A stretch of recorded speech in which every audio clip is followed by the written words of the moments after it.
Alain Argitier, bonjour. Bonjour. Alors, vous êtes organisateur du festival de court-métrage de Vébron. Oui, tout à fait. Comment vous est venue cette idée? Alors, comment est venue l'idée du festival? C'est très simple. En fait, on était à l'époque, puisque maintenant j'ai 52 ans, à l'époque j'en avais 20, Ouh là là, le festival ayant 32 ans, formidable. on faisait la fête du village. Oui. Et puis on trouvait qu'il lui manquait un petit côté culturel qui aurait pu faire venir du monde. Et puis comme on était tous passionnés de cinéma, on s'est dit pourquoi pas créer un festival du film. Alors là on a fait rire un petit peu tout le monde. Il faut dire que vous êtes maire du village. Oui, je suis maire du village, mais c'est le festival après qui m'a conduit à la mairie. D'accord, d'accord. Et puis donc une équipe de jeunes a cru au projet et on a créé le premier festival où on avait 13 films en compétition. 13 films reçus, 13 films en compétition, on était ravis. Oui. Au jour d'aujourd'hui, on a 43 films en compétition, une centaine à la vidéo à la carte, 10 films off, donc voilà, on est content de l'évolution du festival. Alors c'est un festival sur plusieurs jours. Donc c'est un festival qui se déroule sur 5 jours, Oui. international puisque cette année on avait 30 pays qui ont envoyé des films. Alors pour être reconnu festival international, il y a une charte des festivals audiovisuels en France, dont on fait partie, qui s'appelle Carrefour des festivals. Et il faut avoir au moins 7 pays représentés et que le festival dure plus de 3 jours. Donc nous on a 5 jours, on a plus de 7 pays, donc on est reconnu comme festival international. Entendu. Et alors du côté du public? Alors du côté du public, on a un public de plus en plus fidèle, c'est-à-dire qu'on retrouve beaucoup de visages qui viennent chaque année. Ça fait plaisir, ça montre la crédibilité de la manifestation. Et puis on a des nouveaux qui arrivent parce que par le bouche à oreille ça se dit. Bien sûr. Et donc le public grossit d'année en année.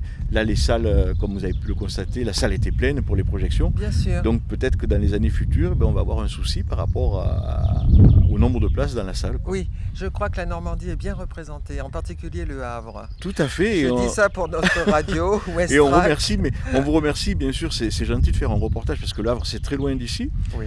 Donc on invite les gens du Havre à venir sur ce territoire qui est inscrit au patrimoine mondial de l'UNESCO pour son agropastoralisme. Voilà. Mais c'est bien, on voit que toutes les régions de France viennent, que plusieurs pays viennent. Donc ça veut dire que quand même il y a des retombées et de la communication qui se fait. Et on remercie votre radio d'être là. En tout cas, nous, on est très contents de voir que la culture ici dans les Cévennes, ma foi, c'est quoi? C'est moteur, c'est une jubilation, C'est les deux. c'est des rencontres. Voilà, effectivement, Oui. c'est la culture, c'est pour nous essentiel.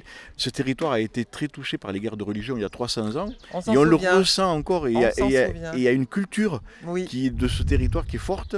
Et les gens aiment beaucoup parler de leur territoire, ils aiment beaucoup le promouvoir. Et c'est un élément fort, effectivement, la culture sur ce territoire. oui, oui. Mais c'est une bonne idée aussi de partir d'une fête de village pour en faire quelque chose de... Parce que la fête du village, comme vous l'avez Ouais. dit, c'est la rencontre entre Oui, les gens. oui. Et donc ça permet aux gens d'échanger, de pouvoir dialoguer. Et ça, c'est très fort, quoi. Alors j'ai compris aussi que ce festival était simple, sans protocole, on m'a dit. Alors ce festival est Sans effectivement- paillettes. Sans paillettes, on n'est pas du tout au festival de Cannes, c'est pas péjoratif, Oui, oui. mais bon, c'est un festival très simple qui se déroule en milieu rural, Oui. mais où on a quand même des professionnels très connus qui viennent, comme Michel Galabru qui a été président du jury, comme Valérie Mérès, Lio, Alexandre Astier l'an dernier. On a des parrains extraordinaires qui sont Jacques Malater, le réalisateur, Oui. Lionel Astier qui est ici toute la semaine encore. Mhm. Donc c'est un festival qui est reconnu effectivement dans le monde, dans le milieu professionnel du cinéma. Et du coup, ça met le film peut-être au centre. Voilà, effectivement, Oui. puisque c'est un festival du film, c'est vraiment sur quelque chose sur lequel on veut appuyer, parce que c'est essentiel pour nous. L'aventure, c'était de faire un festival du cinéma. C'est ça. Et c'est un pari gagné. Oui, tout à fait. Merci Merci beaucoup. beaucoup, monsieur Merci le à vous. maire et monsieur C'est très gentil. l'organisateur. Merci beaucoup.